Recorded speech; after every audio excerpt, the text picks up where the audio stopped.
pledge of allegiance? Pardon? Can I do the pledge? Mark Cameron, 9 Lynn Court.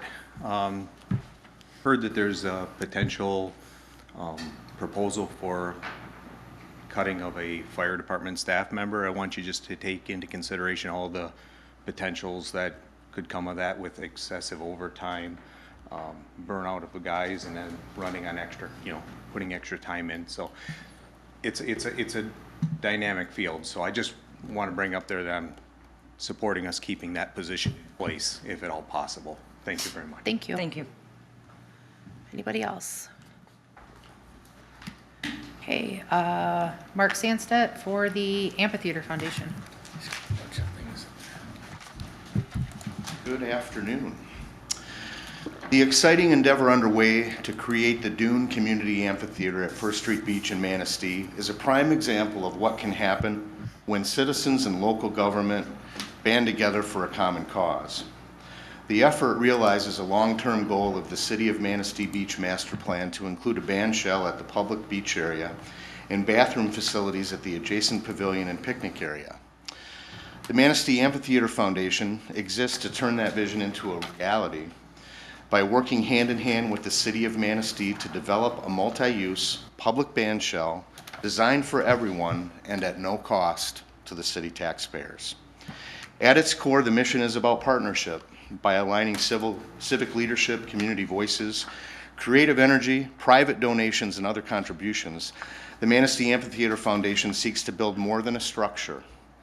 It aims to cultivate a shared space where memories are made, connections are strengthened, and the arts are woven into everyday life. The Dune stands as a promise to the future that Manistee will continue to invest in places that bring people together, celebrate local identity, and inspire generations to come. This is not about constructing a single venue, but creating a gathering place that reflects the character and rhythm of Manistee itself. Carefully scaled to meet the needs of the community, the Dune is envisioned as a flexible, welcoming space capable of hosting a variety of live music events, artistic performances, community celebrations, educational programs, weddings, and moments of connection along the waterfront. The Manistee Amphitheater Foundation is committed to a thoughtful development that honors the natural beauty of the lakeshore while enhancing public access and enjoyment. Every decision balances functionality with stewardship, ensuring the amphitheater complements its surroundings rather than competes with them. The plan represents careful consideration to view corridors, accessibility, maintenance, parking, and sound control. Building a standalone restroom facility that can serve both the amphitheater area and surrounding park is a sensible approach to completing the beach master plan. Splitting the band shell and bathroom facility into separate phases will allow the projects to pursue multiple avenues of funding. The ongoing cooperation between the Manistee Amphitheater Foundation and City of Manistee will enable private contributions to support the amphitheater project, while the city pursues state and federal opportunities and earmarks for the bathroom. This is the true definition of a public-private partnership. Thank you for your support in this project to this point. We have letters of recommend or support from the Chamber, the CVB. We'll have one coming from the county, Economic Development, and Community Foundation. So basically the point we're at right now is when I came before you in October and you passed a resolution of support for our efforts, we're at the bottom of that. And we're at the part where the City Council has the final say on our move forward. So I wanted to be able to have an opportunity to answer any questions, introduce the team of people that we have put together to make this project come to life, including our board, which is really exciting. We have 3 guys under 30 on our board. It's pretty awesome. Our board president's 23 years old. That, to me, is the essence of this project. We've partnered with world-class Pioneer Construction, Integrated Architecture. They can answer any questions you may have.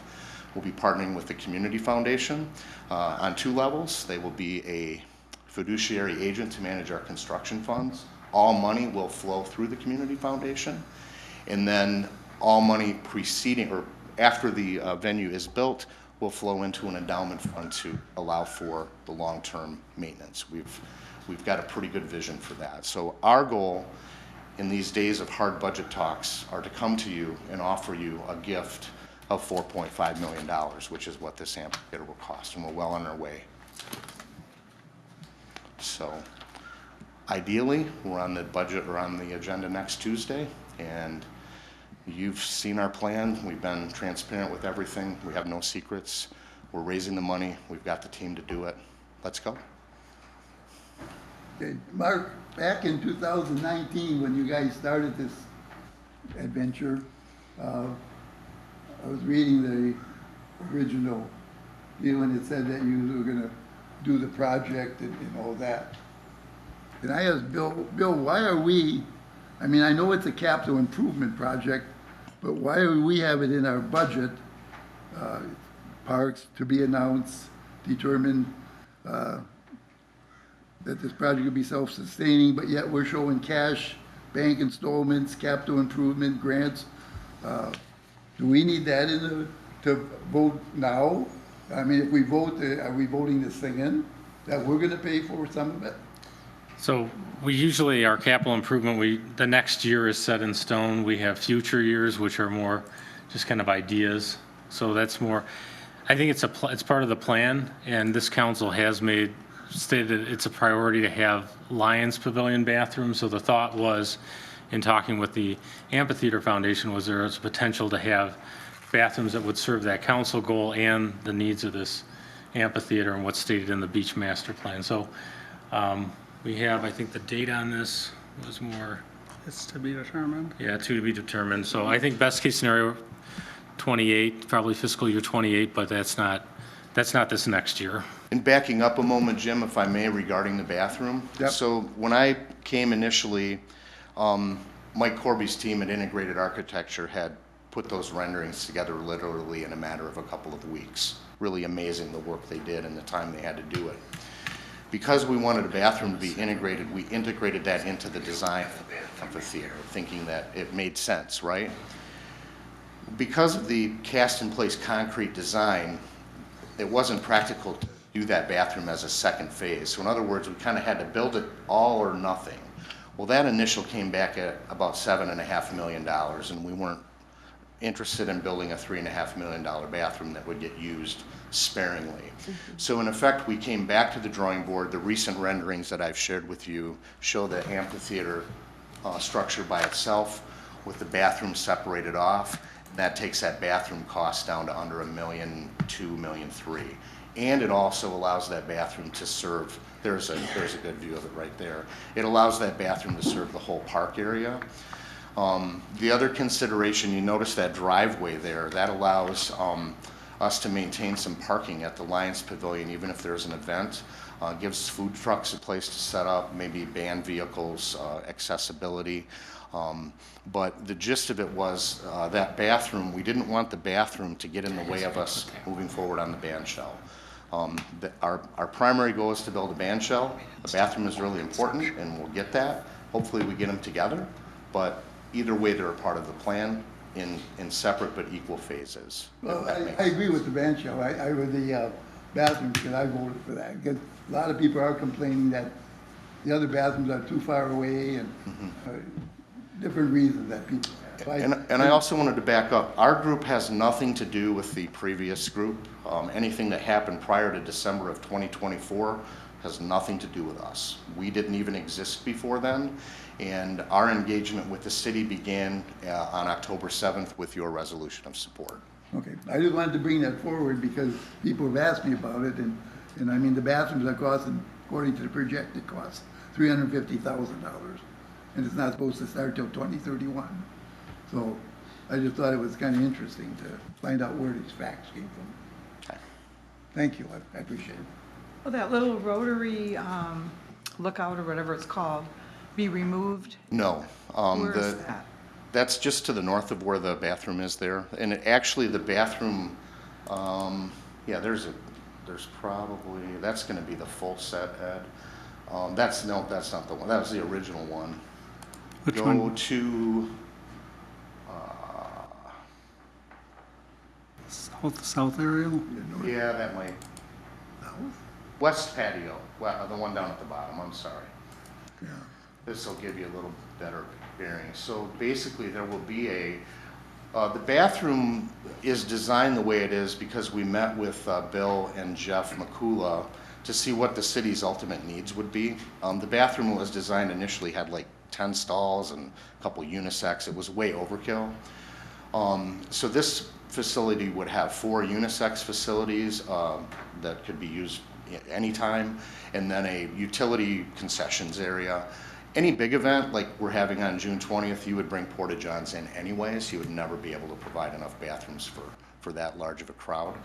So Liz, the patio would be just to the north of there. In fact, the walkway would likely integrate right into that So patio.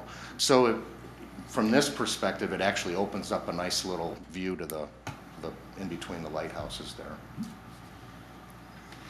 How much have you raised so far, Mark? About. I'm going to tell you we're well on our way. We're very early. We are very confident that we will raise the full amount. Maybe I really Yeah, give me just a few more weeks. We just can't say yet, but we're well on our way. What would your completion date, what are you thinking? Well, again, Projected. there's a couple of things to consider. Obviously, if you have the money, you can break ground. Right. There are some synergies to realize if both projects were done at the same time. In other words, if they were done at once, now the contractor mobilizes one time, there's economies of scale for getting materials in. So invariably, there would be some savings. Depending on the status of an earmark to cover the bathroom, we may do our planning around that. So even though we may be able to break ground sooner, it might be more prudent to wait and do them both at the same time, knowing that they would both be done. Our contractor has given us an estimate for our build of about 11 months it would take to build it.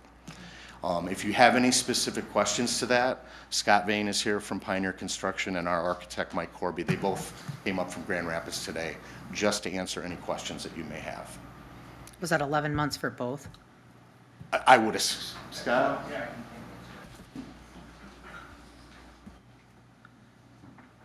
Yeah, I'm Scott Vane, I'm Vice President of Pioneer Construction, and I've been working with Mark for a little bit.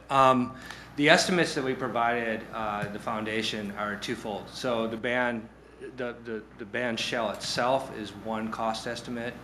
The bathroom and the toilet room is another estimate. So when we look at it, not knowing how funding would come together, we looked at an 8 to 11 months on the band shell construction. And it's totally based on the weather conditions here, working through a winter. We're dealing with cast in place concrete, so it needs to be warm, semi-warm to do that. So there's all those components. And then we looked at the restroom or the toilet room bank, and that would be another 3 months.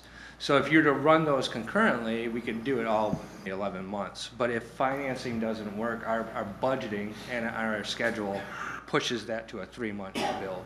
Does that make sense? Mm-hmm. Okay. I would personally prefer them going at the same time. We would too. Just so, you know. And our estimates show the project's completely separate. So as Mark alluded to, our staffing, our general conditions, our mobilization, they're 2 separate things. So if we can bring them together, as Mark mentioned, on economies of scale, and it's not just economies of scale, how we bring in our subcontracting community, how we bring in our material procurement, all of that kind of works together to benefit both projects at the same time. As we mentioned in our work session prior to this, if we were to hit the ground running after Forest Festival, I'm pretty confident that we would have it completed and operational by the next Forest Festival, depending on the year. The other thing I would caution on is escalation of materials. So the further we push out, the more and more costs are incurred just on material escalation alone. So Jim, some of the early estimates that you looked at back then are probably double today. So we have to be cautious on when we actually start to really capitalize on the full financial potential. Okay, does that make sense too? Mm-hmm. Okay, cool. Could you clarify who's going to be responsible for that new drive where the food trucks are? That's part of our, That's part of ours, yeah. So all of the sidewalks, all of the ramping, all of that, that's in Mike's drawings, we have that 100% covered. We have utility connection covered. We've tried to think of everything. Is this going to require any DNR permissions or anything? It could. When we built the amphitheater, or not the amphitheater, when we built the hotel, we had to go through some of that dune reconstruction. But I defer that to Spicer and their group on what would actually would entail that. Yeah, Eagle, whatever it's called now. Not sure, but that may cause delays. Could. We were fortunate on the hotel where it moved along relatively well. 4 bathrooms, is that what you said, Mark? Or So, I am curious. I recall how the architect was selected, but how is your construction manager selected? That's a great question. Scott is a Manistee native. He's involved with the Hampton Inn, has an interest in moving Manistee forward, and has offered their services to us pro bono to this point to get to this aspect of it. So they are also, they're our partner. I guess, and Jeff would probably know this, everybody, a lot of people here better than I guess like prevailing wage concerns and some of those things governments have to put up with. That's a great question, and one of the benefits of the Manistee Amphitheater Foundation building this entity and gifting it to the city. We are not beholden to those constraints. Wonderful. That is. It's truly a gift to the city. Yeah, okay, thank you. And make no mistake, our labor pool in northern Michigan, because I do have the opportunity to build across northern Michigan, it's very mixed bag. So we have a lot of union, a lot of merit shop, Right. and they all come together, and we do a really good job of managing that. We did that successfully on the hotel, but we continue to do that across the Munson healthcare group. So bringing that level of expertise to Manistee, and as Mark said, I'm a product of Manistee. So I'm a graduate of Manistee High School. My parents, my whole family still live here, so I do have a very, very vested interest in Great my to hear. hometown. Thank you. I just want to say from where we were this fall to where we are now, your team is really impressive. We can see the vision. I think it's just going to revitalize our music community and to have it be handicap accessible so that everyone in our community can enjoy music and presentations. Just really impressive. Thank you. Thank you, guys. Can I introduce my board real quick and just our team before I, let's sort Bob Vogelby, stand up. Bob is our vice president. You know Bob, he's been involved from day one, and Salt City Rock and Blues actually gave us the money to file our paperwork with the state, so that was pretty cool. Noah Cameron, you know Noah. Noah's our treasurer, does an amazing job keeping the money straight, and their expertise with pulling off Dune Jam has been amazing. Ryan Biller, he's our president, and he is our band director at the high school.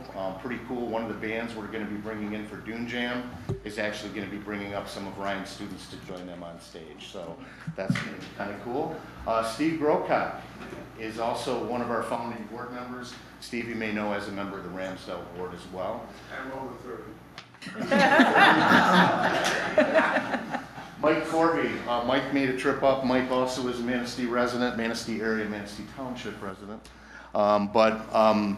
The moment we had the opportunity to re-engage on this project, I called Mike, because to have someone of Mike's caliber in our team and what they've enabled us to do through this conceptual process has been really kind of cool. And just they're the best. And then you met Scott.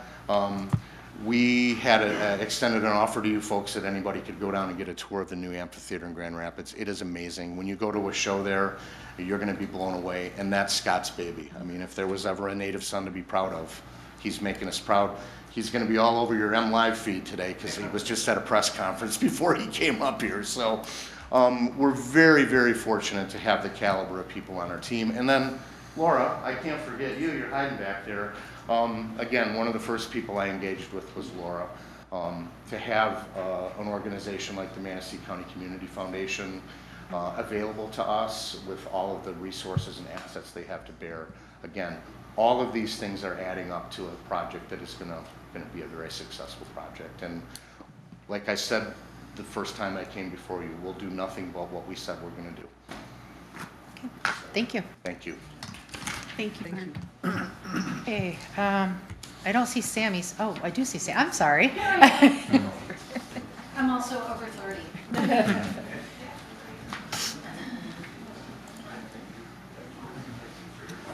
Just gonna make sure I come up here, I didn't see you.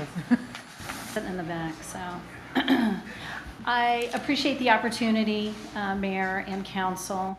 I wanted to walk you through Journeys on our Riverwalk. You might have heard a little bit about it. But I just wanted to go over the purpose and the design of it.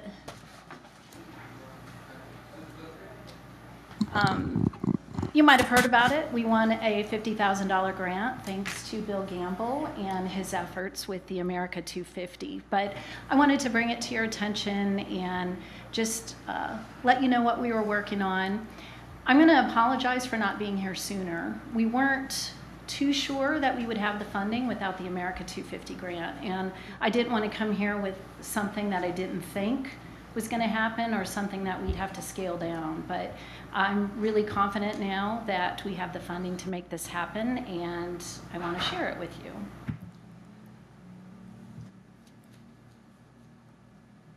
At its core, the Journeys project is really about enhancing our Riverwalk through storytelling. And it's not just physical improvement, it's an interpretive and educational investment. It's for tourists, but it's also for locals. And our goals in this project are to bring Manistee's history to life, create a stronger sense of place along the Riverwalk, add a meaningful attraction for both residents and visitors, and build on some of our existing tourism and placemaking efforts. It's going to look very similar to Origins, which is at the start or the end of the Riverwalk, however you want to look at it. But what is Journeys? It's an interpretive installation that tells the story of Manistee through a series of themes. It's designed as an immersive, walkable experience that builds directly on the strength of the Riverwalk as one of the community's most important public assets. And the Manistee Riverwalk is the #1 visited place in all of Manistee County, and it's something we should all be very proud of. But we're going to add visual interest through sculptural elements, provide educational content through interpretive panels. Those 22 signs along the Riverwalk that are falling apart, we're going to replace all of those. And create new reasons for people to stop, engage, and spend more time downtown. And we want to make the signage that's already down there more informative, more relevant, and also consistent. Some of them falling apart. Some of them have been painted 20 times. Mark Fetter goes through every winter and covers them up. If we have a decent winter, you can't read what's going on down there. So our panels will be open year round. And we really feel that this project's going to enhance the quality of life, but also economic activity downtown. But the content is organized in 4 key themes. The first one is industries, which will go over lumber, salt, sand, and manufacturing in Manistee. Fisheries, to talk about the native species, the changing currents, and the recreational and commercial fishing that you see along the river. Maritime will be expressed through vessels. You'll see schooners, passenger travel, modern shipping, and then the indigenous history of Manistee, the migration, the settlement, and then restoring balance. And we worked with the Little River Band of Ottawa Indians Historic Preservation Department on this one. But each element contributes to a cohesive narrative of Manistee's evolution and is the next step in a larger effort that began, a long time ago with our Historic Sites program. You might have seen some of the booklets that we have at our Visitors Bureau. But this project is a natural progression of that work. In all, Journey's installation will be located along the existing Riverwalk from the municipal marina to Maple Street Bridge and integrate with current infrastructure. So we're not changing the infrastructure of the Riverwalk, we're just going to be adding to it. It will build on existing signage that's there. It will also build on the recently completed ADA accessible ramp and already established pedestrian flow. So we're not going to get in anyone's way. The design also ensures accessibility and seamless integration into the current environment of the Riverwalk and includes several components. It not only includes interpretive plaques with historical and educational content, but there'll be sculptural installations representing the 4 key themes. There'll be a central Journeys introduction area so you know what you're walking into. And then strategic placement along the walkway to guide movement and engagement of those who visit. We'll be using Core 10 steel, very similar to what you see at Origins, but a little bit thicker. And that's for durability, but also aesthetics. It will patina over time, so each of those pieces is actually art, so it will be outdoor art as well. But it's durable, it's weather resistant, it's that strong Michigan steel from Alro Steel. It's visually striking, and it's symbolic of the themes that they represent. And they're not just decorative. These are storytelling, and it's really interactive. So some examples of the installation. This is the first one. It's for the indigenous people for the tribal migration. We'll have a full-scale canoe that represents tribal lands and waterways, as well as the intricate transportation system from the Great Lakes to rivers and streams for trade between the emerging villages. The next one is vessels, which will have scale models of all the ships that you would see along the river, from a freighter to a schooner to a fishing boat. And this will be placed at the switchback at Municipal Marina, and it's the perfect spot for it. The next one is industry, and it represents the abundant access to the natural resources of lumber, sand, and salt. With our placement in the National Forest, of course, lumber is predominant. Each of those pieces of wood will represent the 7 major lumber industries that were here. And you'll see those 7 stumps along the way, but that's a full scale, so somebody can hold on to the other side for like a cool Instagrammable moment. And then the last one is fisheries. This represents the shoreline and our location at Manistee to the river channel, and you'll see scale models of every fish in the Manistee River, from sturgeon to trout to whitefish. So you'll see everything there, and it creates a little artwork that you can walk among. And don't worry, we're not concerned about kids sticking their heads in there. They won't be able to. I've tried it. So the project is an extraordinary coalition of partners, and that's really what gives it its strength. In coordination with city staff and engineers, we'll ensure safety and feasibility. West Shore Community College students are participating in the fabrication and the welding of this. So just imagine 20 years from now, a former West Shore student who helped weld this piece can walk by with his children or her children and say, I helped build that. And then Alro Steel donated all of the steel. So that's what makes this project really feasible, is their effort. They were so excited about it that they're donating about $110,000 worth of steel. This is both a community project and a workforce development opportunity, and really a sense of local pride. And all of this allows us to bring significant value to the community without placing the burden on taxpayers.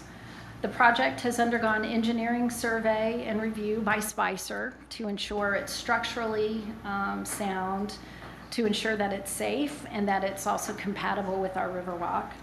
And this will help us ensure that there's a long-term sustainability and safety to this. But again, this project was built over decades of work. We started with a historic sites program back in 2013, so way before I was here. And it all came to fruition with our historic sites guide and 150 sites throughout our county that you can see, to include our newest national site at the fire station. And then from 2021 to 2025, we had some program growth. We installed Origins. I think we did Origins 3 months after I started. And then we anticipate Journeys to be installed sometime later this year or early next year. Moving forward, we still need to finalize a few designs because, you know, nothing is right and it takes a lot of time to grind the sausage. We still have some coordination that we need to do on installation with the city. We're meeting with West Shore on their curriculum to engage the students on all the hands-on work and the weldings that they'll need to do. We'll have a timeline for installation established. We'll have a public unveiling, of course, and then we'll kick in with some marketing and some public relations efforts.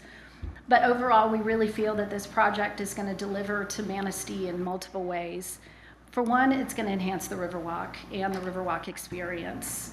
And it'll strengthen Manistee's identity. I mean, a lot of people know about the lumber industry, but not everybody knows about the sand industry that we had as well, and the salt, of course, you know, probably more so with the salt than the sand. We also know that this is going to support tourism, which also supports local businesses. It'll provide some educational opportunities, not only with what they're seeing, but to be able to weld this piece. This is pretty incredible. And then also engage some local students and partners in getting involved. And we've had tremendous interest from private industry asking how they can get involved or donate to this project. So it's both an investment in storytelling, but also in Manistee's future. And I want to thank you for your time and also your support of Manistee tourism. I apologize it's been so long since I've been here. We've been a little busy around the Visitors Bureau lately. If you haven't seen it, it's completely different, but I'm happy to take any of your questions. Anything? I think we're good. Oh, go ahead. Oh, no. So the placement of all the sculptures are not on the river side, they're on the opposite side, the inside edge of the sidewalk. Is that correct? Except for the little... They're along the Riverwalk and some of the existing beds that are there that have been neglected, so. There's one bed, I think it's labeled Jane's Garden. Okay. Is that Jane? Yeah, I'm not sure. but it's been maintained, I think, by Okay. somebody. You might wanna, but they're generally, the sculptures aren't gonna block any views or anything. No. Because they're on the inside. No, they're not. Well, and I think it's great, the West Shore involvement, so that's good. Yeah, we really couldn't do it without them. Alro Steel is actually donating it to West Shore Community College to their welding program, so, but we did all the designs for it. And last question, passenger boom, is that trains? No, that's actually from the freighters that would come in, the car ferries. Oh, okay, Yeah. all right. Yeah, we don't have trains in this version, so maybe that could be the next installation.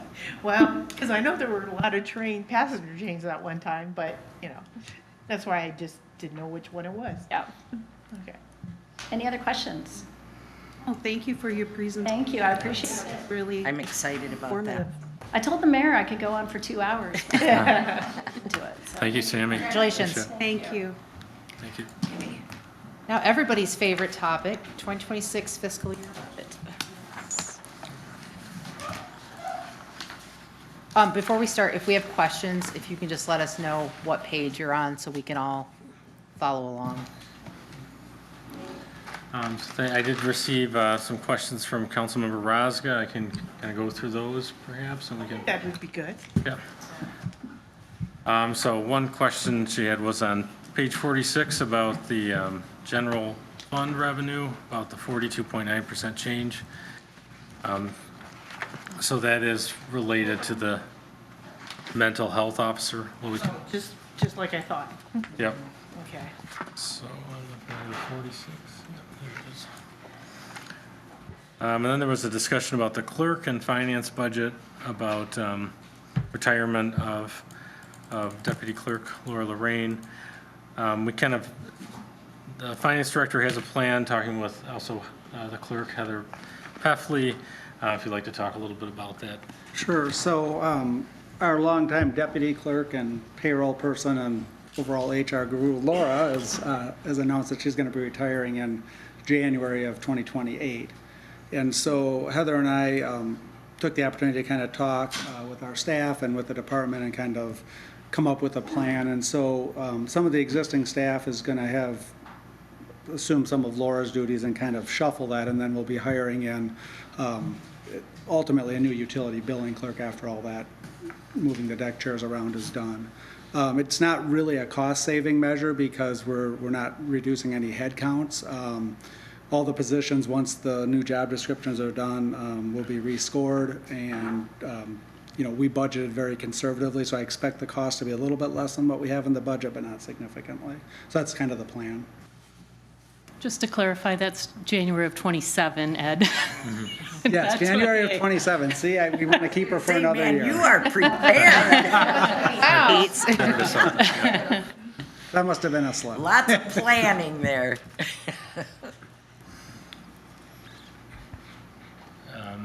Page 91, debt service. We are going to potentially have a bond for what the water mains. I think we had one, if you go to page 91, there was the 2026 budget, a $50,000 future bond payment budgeted, but some of those details are going to have to be finalized. Yeah, and I The think issuance. to the direct point, all of the issuance costs are borne by the bond issue itself. They're just absorbed, so there's no cost, and the debt service doesn't start for a number of months after the bonds are issued. So the timing is still a little bit uncertain. I suspect more towards the fall we'll be gearing up to do that bond, and that'll be coming in front of council because we have to have some money available for the US 31 to get started with that sort of thing. So And I that's. guess that's why I question, there's a placeholder, but no numbers.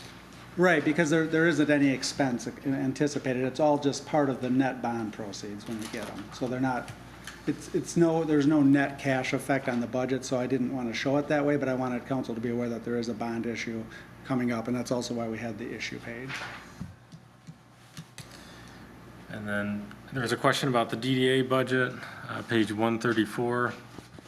I'm asking about the downtown dollar program, about whether or not it was being eliminated because it was unsuccessful. Andrew, if you'd like to speak to that. Yes, so downtown dollars was kind of put to bed at the end of 2024 and rolled into the Chamber of Commerce Manistee County Cash Program. The same merchants that participated in downtown dollars are accepting Manistee County Cash. There were some improvements made with Manistee County Cash, like not needing to have a physical card. The merchants used to have to go to West Shore Bank to actually cash in those cards when they took downtown dollars, and there was a lot of complaints from merchants, and so that has been discontinued, and it was a budget line item in *25 simply because we didn't know how many cards were out there, and so we maintained that $800 kind of cushion just in case anybody was going to cash that in, but now we're confident that there are no more out there. All the merchants know that they're not allowed to accept it anymore, and so Manistee County Cash is kind of the standard.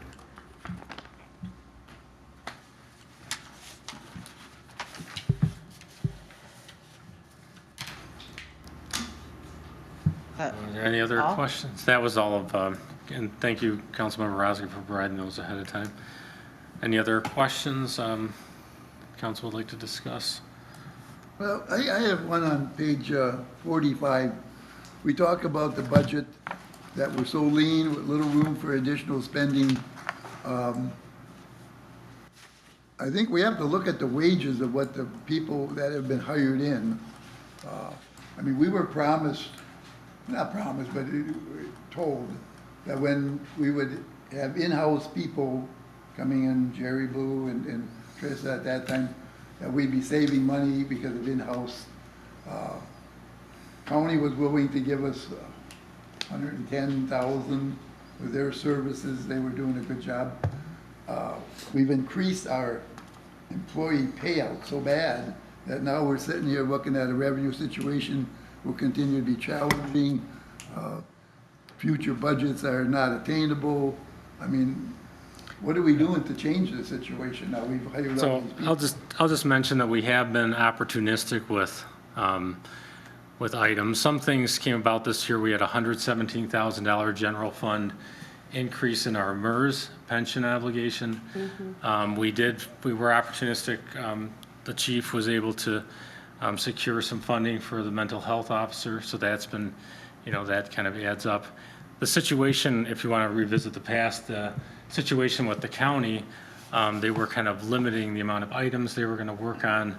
They were kind of limiting scope and then also increasing costs. So anytime that happens, we do have to look at, can that be brought in-house? Did that be brought in-house? We had an increase in the safe built.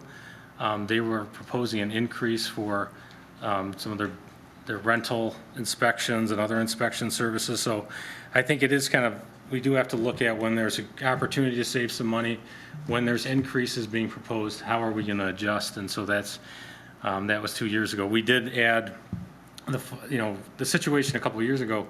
We added a firefighter position. We've since this budget we have it open, so we did pull that back. So we are kind of looking at where we can, basically how we can make this budget work. But there's some variables that just change every year. We lost, it was 50,000 with the Headley rollback. We had 30,000 that was taken away from us on revenue sharing that was reallocated to local streets, I think, through the state. But it's the general fund pinch that we're feeling. But I do think this budget, we addressed a lot of things, and not all items are necessarily cost savings. I mean, I think we have a better service with having a building official in-house. I know I personally get a lot less complaints from rental operators and things like that. So we are trying to strike the balance of service and just and we are getting a balanced budget across the council. Well, getting rid of one fireman and two Part-time, yeah. part-time Parks. kids, I mean, that's not much for the budget.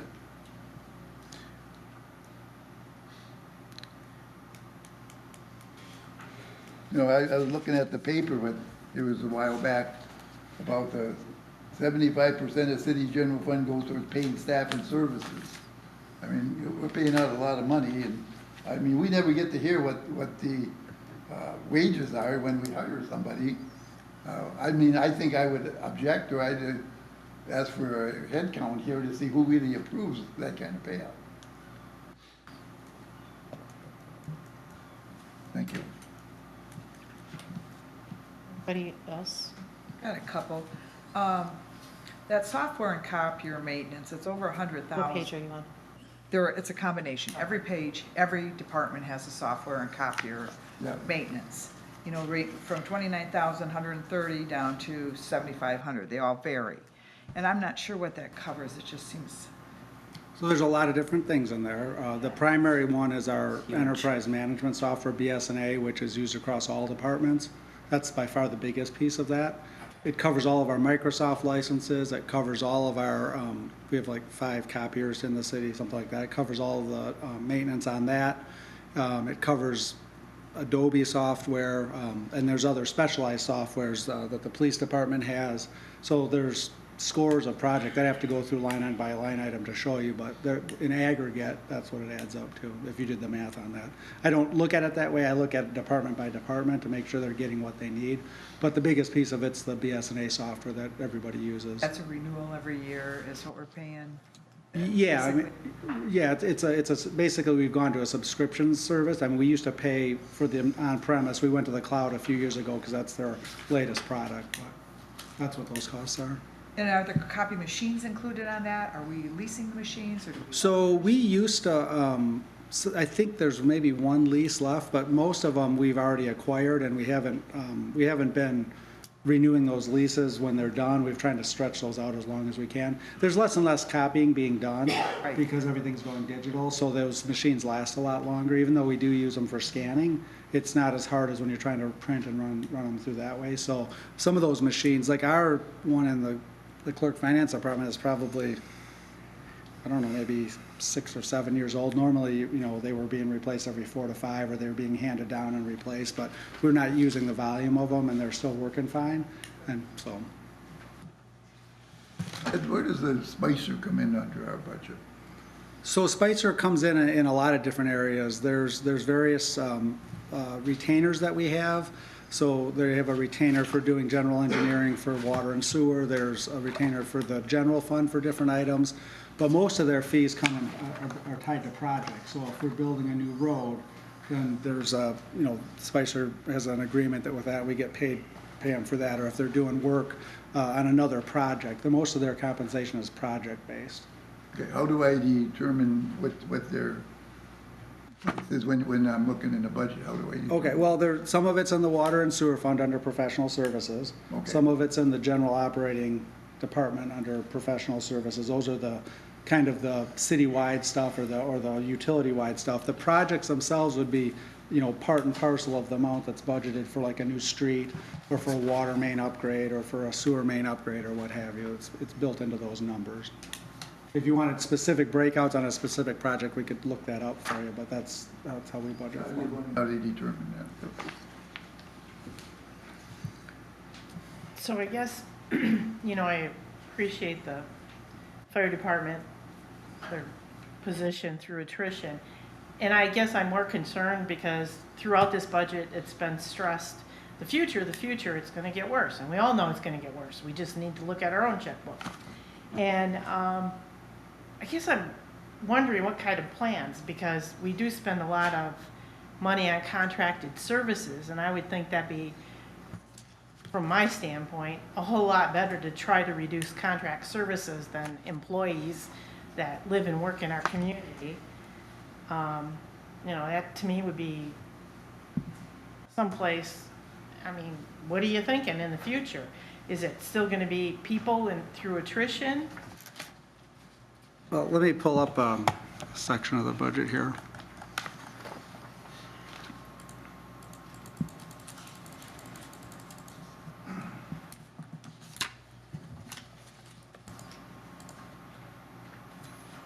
So, as somebody rightfully pointed out, we provide services. I think I mentioned that when I did the budget presentation. Services are provided with people. If you look at a school's budget, probably 90% of their budget is personnel. So we have a lower percentage because we have more things to maintain that require equipment and things like that. But back when we had the Great Recession in 2008, 2009, when you get to a point that there's no way to continue to operate and provide a basic level of services by cutting operating budgets. You can cut them a little bit, and they were done. It was done by not only the attrition of people. I think you can see it went from like 62.5 down to I think it was 54.5 over that time frame. Almost all of those were done by attrition. I think there was 1.5 FTE that we actually laid off or eliminated positions. And I'm not suggesting that we're entering another Great Recession period, but what I am saying is, because of the Headley rollbacks and because of the dynamics of our tax base, we're collecting about $350,000 less per year than we would if we hadn't have had those Headley rollbacks. And that's just the nature of the state law and the state constitution. There's nothing anybody on city council can do or anybody on city administration can do. So there are potentially there's things, part of it becomes a conversation about what's a core government service, what do we want to provide when things have to get cut, and everybody has different ideas about that. We've, for 2 years in a row, cut or had to make reductions to the requested operating budgets. You're starting to see that a little more acutely this year. Mr. McCullough said he could, reluctantly give up 2 of his part-time parks people and try to, continue to provide those services. But at some point, the service levels have to go down and or the personnel have to go down because there isn't really anything that you can cut out of the operating budget. You mentioned contractual services. I don't know if you know what all our contractual services are, but I don't think that we have a lot of contractual services that we could cut. I'll give you an example. We provide a lot of porta potties in the summer. They're expensive. Could we cut some of those out? I think you could, but I think you'd have people objecting to that potentially. We provide appropriations to different agencies. We provide services through agencies. Could those be looked at to be reduced? Anytime we've tried to propose that in the past, it has gone nowhere. Council didn't want to do it, and neither, the groups that were getting that money didn't obviously want to give up any money. So I would say that the budget is fairly tight.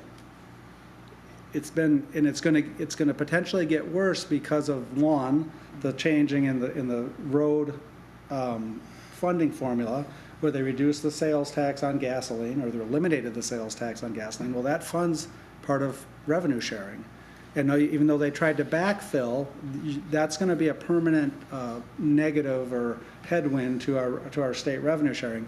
And I think I had a chart in the presentation last week, as well as in the budget, that shows we got more money from the state of Michigan in 2001 than we're getting today. So the state hasn't done local units of government any favors with that kind of funding. And because of the Headley rollbacks, even though our taxable value is growing, our assessed value is growing, that formula automatically rolls back the millage when you have a lot of property sales. And we've had a lot of property sales for the last 3-4 years. That's what drives those Headley rollbacks. There's no way to get that back. You can't undo a Headley rollback unless you do a Headley override vote, which we talk about. Maybe that's an option down the road. But at some point, we have to align the revenue that's here with the services that are being provided to the best of the ability. And the fact that we were able to get to a balanced budget this year, I think was a heavy lift, and I'm glad we got there. I'm just not seeing that situation necessarily improving much in the future years. Real estate sales are still strong. I'm not convinced we're going to have 5 retail marijuana shops for the foreseeable future. Hopefully we'll have, the budget assumes we got one back because there's a new licensee, but I'm not sure all 5 of those are going to survive. You read about the problems that the marijuana industry is having statewide. There's a glut, prices are depressed, we'll see, but that's a significant source of revenue. And I think I mentioned, so between the revenue sharing and the property taxes, that's probably about 70% of our revenue for the general fund. The other items, we can adjust, and some of those do grow because they're tied to other things that grow with inflation. But some of those are variable, and overall, if that has a 1% to 2% growth rate, overall, I would be surprised. So we're really kind of stuck with those 2 biggies, and those aren't getting any better. And then on the expense side, you've got increases all across the board. You've got inflation for not only vehicles and equipment, but also for services. You've got our MERS contributions are going up because of fiscal responsibility rules. You've got this health insurance. This year we got a 28% increase. And we only have 10% built into the budget, so that's not even taken into effect. So we're assuming when we meet tomorrow with the insurance folks that we're going to find a different plan, which has less coverage or higher deductibles or whatever it might be, to kind of bring us into that budget. And that has to be discussed with all the unions. So it's not something we can unilaterally do. There's reopeners in all the contracts when you have these big increases. So that's still an unknown right now. And you've got all those inflationary pressures. So I don't see where we're going to have any less of a challenging budget next year or even the year after that. But I think we're trying to address them where we can. And as the city manager mentioned, the mental health officer is a huge boon. How long will that last? A year or 2 possibly?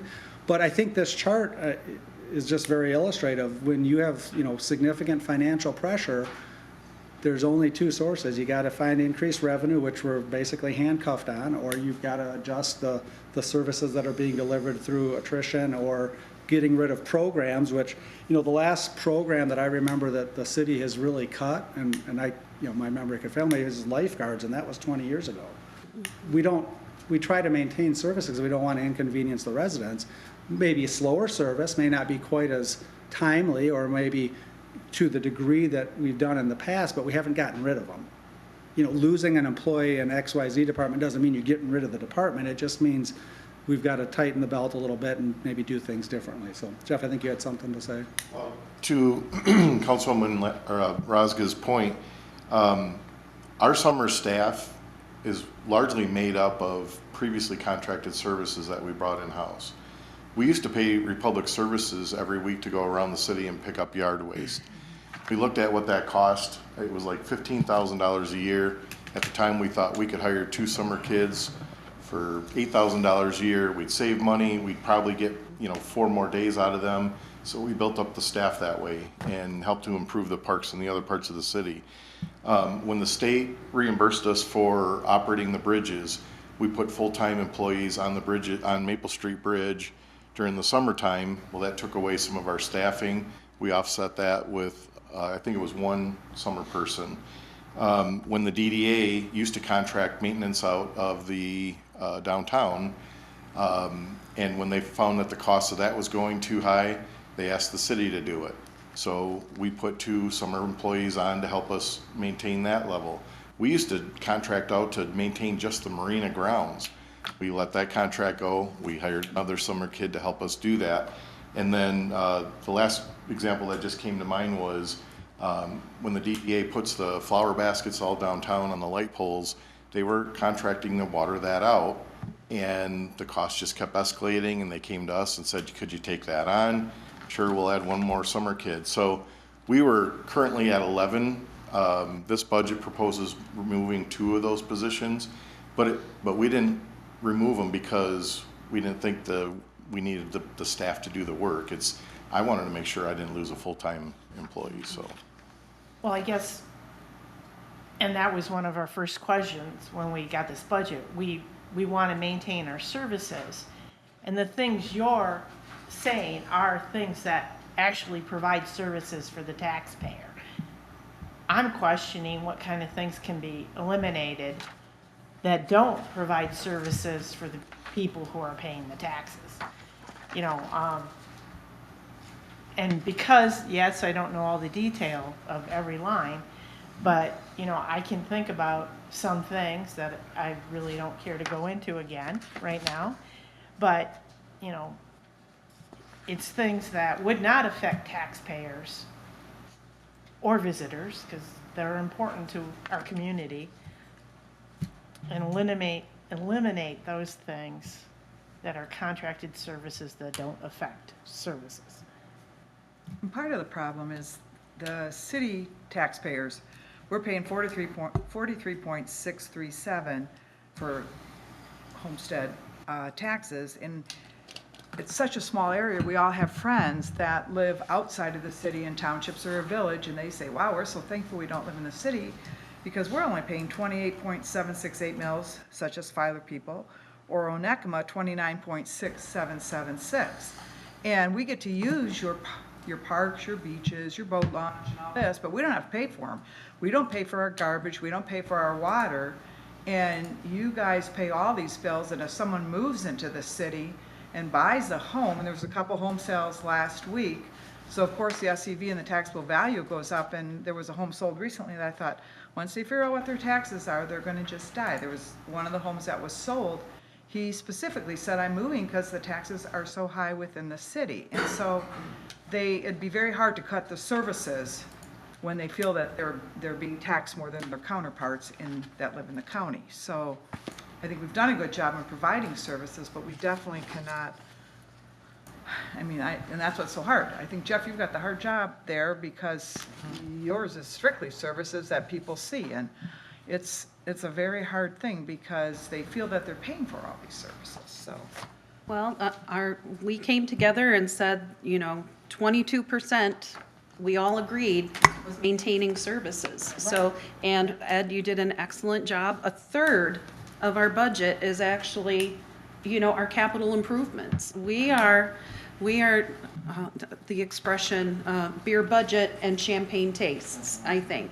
So, but I'm not mad. You did exactly what this council asked you to do, which is preserve a maximum amount of services. And 3 on that list is, working with blight, and anything we choose to do. We can do anything. We can cut anything.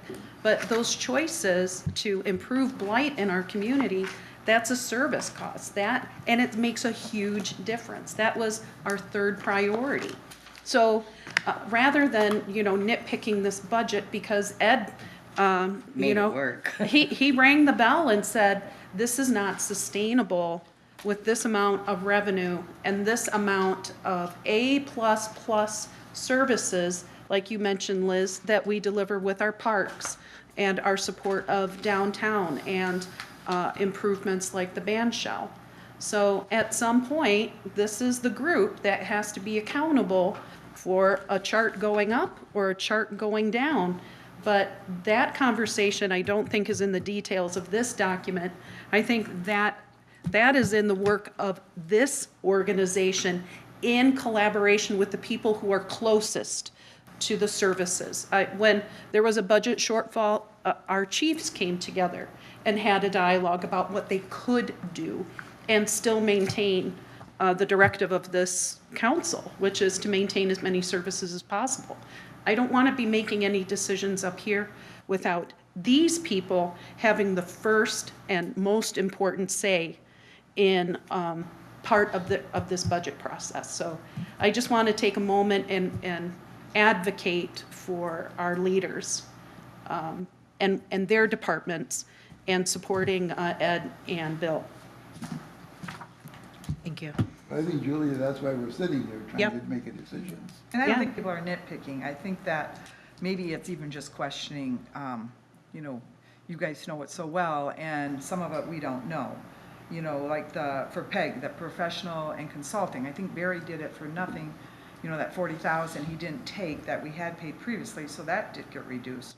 But I saw it was 10,540 in this budget for professional. And I would defer to Chief Herndon, who's the liaison on that, or Barry. I don't know exactly what they're proposing, but I do know they're hopefully soon going to get set up in the new middle school. And frankly, I mean, Barry has donated tens of thousands of dollars of his time for that. We used to pay a full or three-quarter time director, Keith Brown, when he used to do it. Yeah. So the model that PEG has been operating on sure has saved a lot of money, but that's not sustainable. At some point, Barry's going to say, yeah, I'm really not interested in doing this anymore. Yeah, he's been And then they're going to have to find somebody else to volunteer or pay a little bit of money to keep that service alive. And Liz, forgive me, I didn't mean nitpick, but typically when we're looking at, a group of people are typically looking at a different way of approaching a budget, there's a rubric involved about, you know, there's a standard that helps a group of people make decisions, because we all have things that are near and dear to our heart, and we all have, Jim has expertise in law enforcement that I don't have. So my wondering wasn't about this budget, but in the future, is there a way that we could work with Ed? You have a rubric that you use to indicate the financial health of each of the departments. I'm wondering if there's a similar tool that we could use to see where we might be over or under. And I hate to be this way, but I have a feeling that we are over service oriented compared to our budget. And that tool might help us look at that objectively. Thank you. And I am working on freshening up some of the financial projections Okay. to give to the city manager to kind of show where I think the next couple of years are going. Just so you've got that, and, you know, we can talk about that well in advance of next year's budget. But, you know, and there's also a lot of variables. We don't know where, you know, where the fire district is going to end up at, right? It's really good progress. I want to give accolades to Chief Herndon and the group that's been doing that, the steering committee, because 10 years ago, this conversation never would have happened, right? So, but it's not done yet, you know, we're still in the beginning of it, but there's good progress. But that would have impacts on the budget, and so, you know, there's always variables. And I just want to point out one other thing about the capital outlays. There are a lot of capital outlays, but a lot of those are funds that we can't spend on general fund services. Right. It's the nature of a city. We have statutory restrictions, so I can't take street dollars and spend them in the general fund. I have to do projects. So there's, you know, everybody wants the streets fixed, so there's projects. And same with water and sewer utility. I mean, that money has to run the water and sewer utility, and there's capital projects to support that. So a lot of those capital projects aren't funds that could be discretionarily used to help fix the general fund. Or we build and we have these Yeah. special bricks, but now Jeff has to figure out how to get a special plow Right. to plow those special bricks. Yep. And that categorical fund that put those bricks down don't allow us to spend on Jeff's very special plow. Yeah. So, and I understand that those restricted funds or those categorical funds are going to be more in the future. When I looked at the budget, I remember, and also from your presentation, about the multi-year contracts that we have coming up and trying to prognosticate these inflationary expenses and especially the healthcare expenses. So I'm thoughtful about this group being able to be actionable in that, what we can do in terms of favorable contract negotiations. Did the oil and gas, are they paying or not paying yet? So we sent the letter out from the attorney, didn't get a response. I gathered up all the leases that we had. I'm having Spicer Group map all of the leases just to make sure we understand what those are. The attorney sent back an email right when I was putting the budget together, so I haven't had a chance to get back to him with quite a few comments on the leases. So the next step is we need to schedule a meeting with the attorney and kind of talk through that a little bit. We may have some leverage on them. They haven't paid their personal property taxes. I could go up there and red tag their facility and say, we're gonna seize your personal property. It's kind of extreme, but that's the recourse. So we have a few levers. I'm not sure that the state is playing ball right now, but I need to talk to the attorney to find out what his conversation with the state of Michigan was. So stay tuned. I mean, it's a slow process, just like getting a house torn down that's blighted. There's steps we have to go through, but the ball's back in our court. We have to review what he wrote about the leases and then have a meeting with them. Has it been 12 months since they've paid, or how long have they? Oh, no, it's probably been 18 months since we got a check, but they're probably 2 years in arrears right now.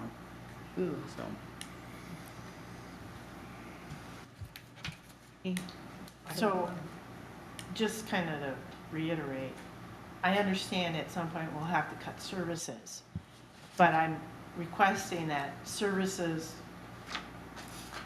be cut that don't directly impact taxpayers, like patching roads and snowplow kind of thing. Maybe flowers on River Street or something taxpayers can live without, future-wise. Whatever you pick and choose, that kind of thing, because the DDA, as Jeff stated, reduced their support of that program. That kind of tells me how important they feel that program is if the city wouldn't have stepped up and paid for it. So maybe some of that needs to go back to where it started if it stays in place. I'm not certainly, you would have a better idea, would be more appropriate than me. And then I'm gonna nitpick.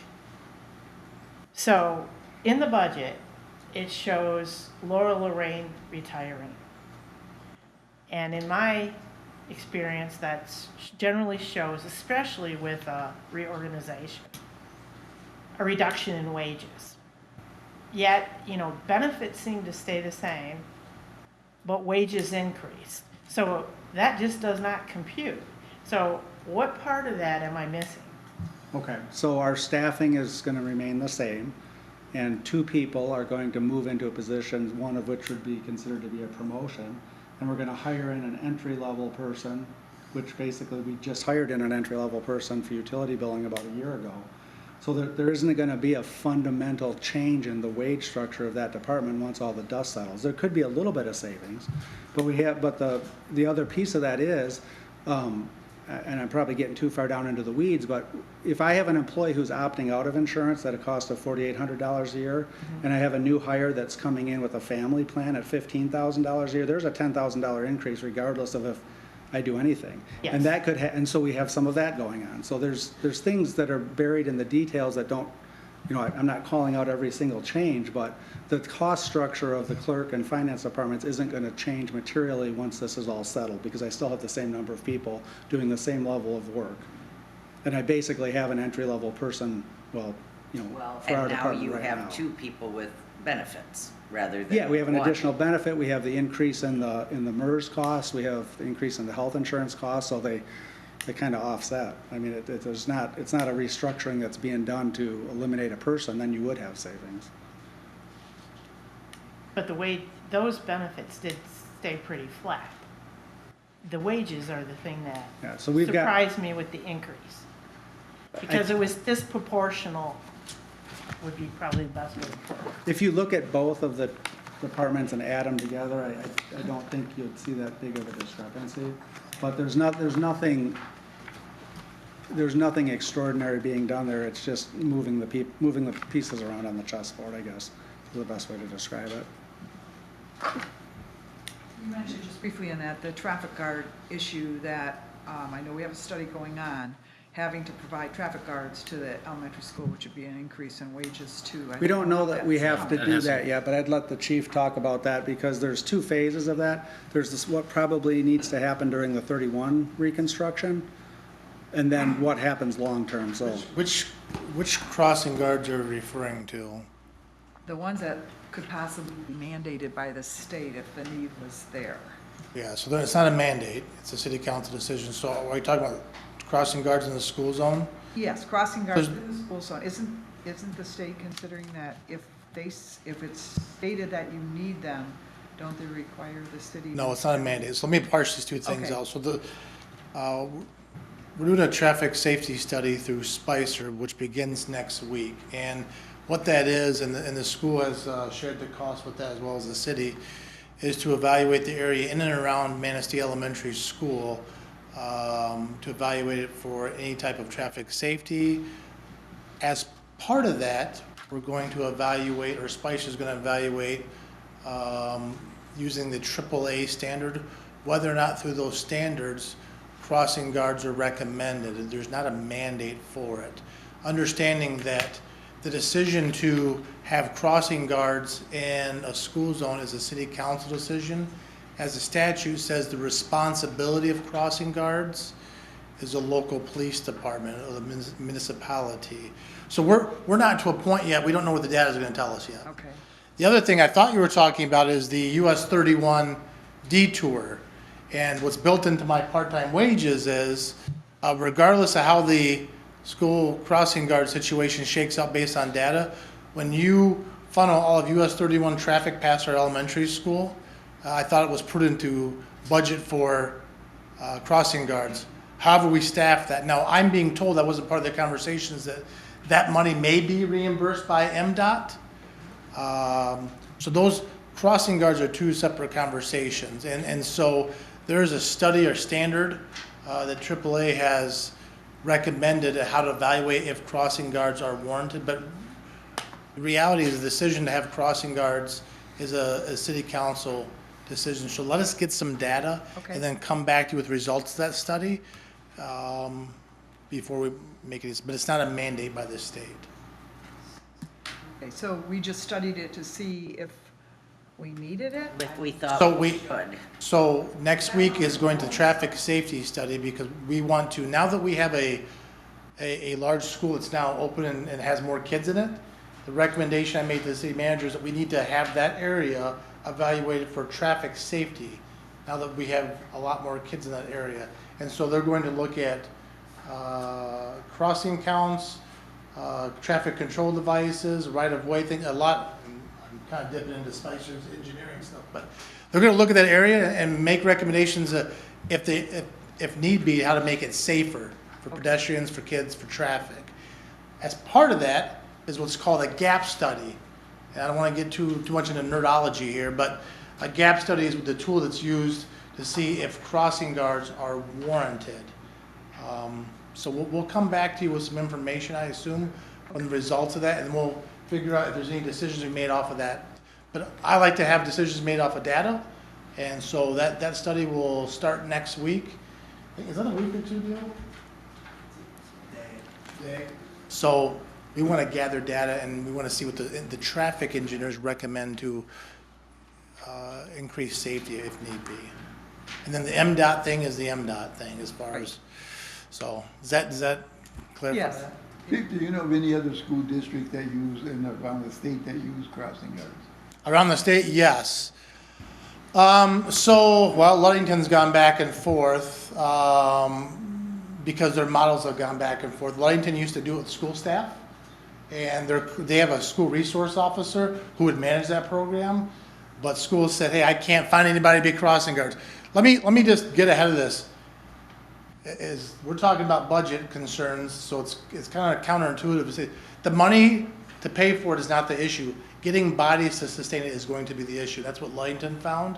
Getting people to consistently show up to cross kids, that's the issue. So to answer your question, Ludington's gone back and forth with it. The last thing I heard is they're not having crossing guards now. So that's, again, the same type of thing, but any decision that you made, let us get data for you so you can make it a data-driven decision or an informed decision on it. So. Good. No in Cadillac, a lot of places have gone away from it because they can't find people to do it. And so crossing guards, you're either all in or you're all out. So you can't have somebody there crossing kids one day and the next day kids are looking for a crossing guard. Isn't that a huge liability issue too? That would scare me. Nobody shows up and that's the day the kid gets hit. My recommendation based on liability is you're all in or all out. Yeah, So. yep, I know.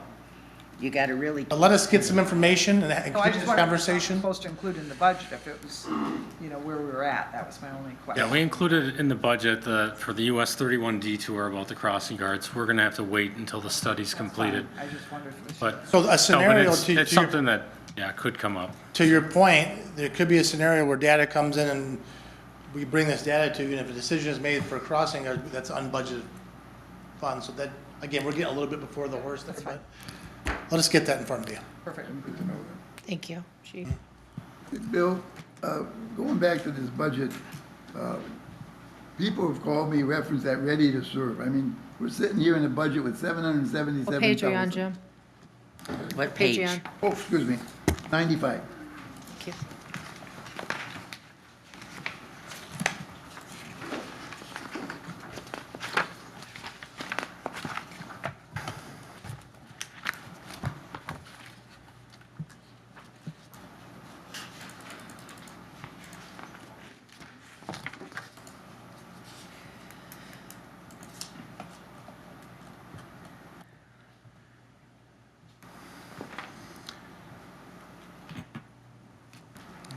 Okay. It's under the revenues. And it says we have actual 777,000 in the budget. Looks like 2026 is 787. Budget and projected it, and for 2027, the budget of 805,000. A lot of people are asking, what are we doing with all this money, and are we using it on repairs or what? So we have a rate sufficiency study we do for the water system. So you see those are flat fees, then you have like the per unit charge. I'd imagine these are recommendations from that study, and you see a lot of utilities have that flat fee per unit as part of like maintaining the utilities. The answer to your question is yes. These funds from the water side are paying for the operation, and they're paying for the capital improvements, such as the water main work we did on Washington Street last year. It'll pay back the bond proceeds for the water main that'll be constructed on US 31. The sewer ready to serve is paying a lot of debt on the previous improvements that we did for lining the sewers, replacing, upgrading, and then the improvements to the clean water recovery facility. That's understandable, I mean. Right. Just One look of at the that. Looks like we got a lot of money here. We've got a lot of expenses too.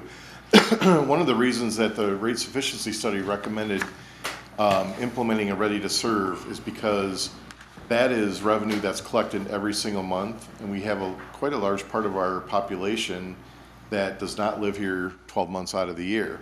So during those 12 months out of the year, we don't have the revenues from their consumption, and this helped stabilize those funds so that it was more leveled out throughout the year. And correct me if I'm wrong, Ed, but then we still have to maintain and operate the systems 12 months, even though we have a lot more consumption and usage in the summertime. And our ready-to-serve charge is 1/2 of what the authorities on rate making recommended, because we didn't want to take that all in one bite. Yeah, that's true. Now, being your service breaks while they're gone, do you still end up sending them a couple bills besides ready to serve? So everybody gets a ready to serve if they are connected to the water system. So some of the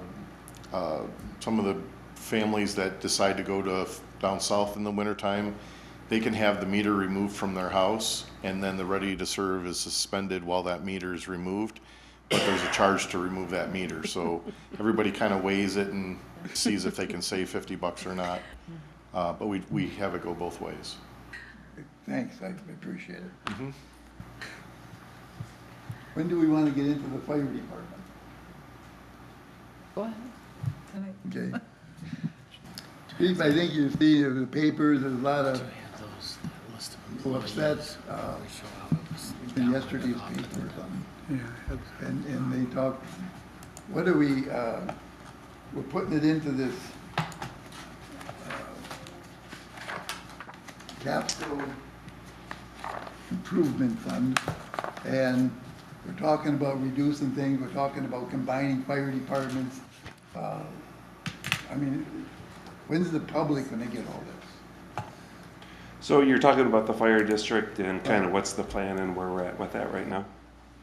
Sure. So the idea is what we have going out is we have the steering committee that consists of Onekama Township, Manistee Township, our city, Filer Township, and Stronach Township, and also the tribe is coming in where we have the steering committee and we're talking about creating a fire district. Part of creating this fire district is what we're doing is we're creating a funding formula. So everybody in all these surrounding communities contribute to the budget, okay? Right now, currently, we are the only municipality or agency that's supporting a full-time firefighting, a full-time fire department. All right, but we all rely on each other anytime there's an emergency. We all go to the same fire, right? So the concept of the district is what we're doing is we're leveling out those costs where we're sharing the costs of creating a full-time fire department while increasing the amount of personnel available to respond immediately to a fire. But how is it gonna work when you have your 8 guys that are union, non-union, they're volunteers, they get paid if they go to a fire? How you? So by creating a fire district or a fire authority would be the more accurate way to describe this, we're creating a separate fire department or a separate government agency. And what that is with that agency, we're going to be hiring more full-time firefighters. And those are going to be integrated in with the city's firefighters to create a new fire department. There will be separate tiers of the firefighters that are with the city right now would come on over into the district. They'd be invited over to the district, operating under with the same benefits and the same wage scales that they have now. And the new firefighters that would be coming in would be operating with a different retirement plan and a different scales, but they would be part of the same organization and working for the same fire department. I'll just add to that there's a state law that kind of that tells you exactly how the transfer happens. So the union contract would transfer into the district at one point. Okay, but then I look at, we're gonna be paying more people. What is the millage gonna come to? One more time, I'm sorry. What is the millage you're gonna come to? You're gonna have more money. So yes, so how this authority works is that the fire chief will present a budget to the board and the board approves the budget. Once that budget is approved, it goes through a funding formula through each of the participating agencies. And that's how it goes through the funding formula. Each agency pays their portion of the fire district through this funding formula. Are you gonna go out and present this program to the public? Yes, absolutely. And that's one of the things that we're working on now with the steering committee. We're hiring a group that's helping us putting together all the materials, so we're presenting accurate information That was in people here can explain. somewhere that he's. I know, I want the answers from him. Okay. Yep, absolutely. Yes, we are going around. I'm attending board meetings now and explaining, answering questions as they come. But hopefully soon we'll be coming together, a website, just all kinds of information where people can come and get this information to make an informed decision. Okay. Right. I got a question just for my general knowledge on the fire department. The National Historic Registry that we're on. Yeah. Does that not give us any opportunities for grants or anything to fix up the rooms and the bathrooms and the kitchens? Absolutely. That was the main driving force. Okay. Love being on the National Registry, but I wanted to be able to apply for grants. Okay. I did just meet with some people and we have some ideas on different grants that we can apply for, a lot through federal grants. But with that historic building, it opens up opportunities for grant funding and that. We've identified 2 that we're going to be targeting probably this fall and next spring. Okay, so it might not be 20, 40,000, 25,000 to do the back, because you're gonna go after a grant? Right. Okay. Yeah, my main goal with the grants, my first one is going to be the garage doors. There's the apparatus doors. That's about a $90,000 one I'm looking for. Okay. Thank you. That's all I had. Good. Anything else? Thank you, Chief. All right. Anybody else? Anything else? Yeah, go ahead. No problem. No. Sure. If you've got questions, ask them. No, Now's the this is time. on a separate deal. Oh. Okay. Oh, okay. I can't see Wes. Does he have anything? Well, let's get him up here for a second.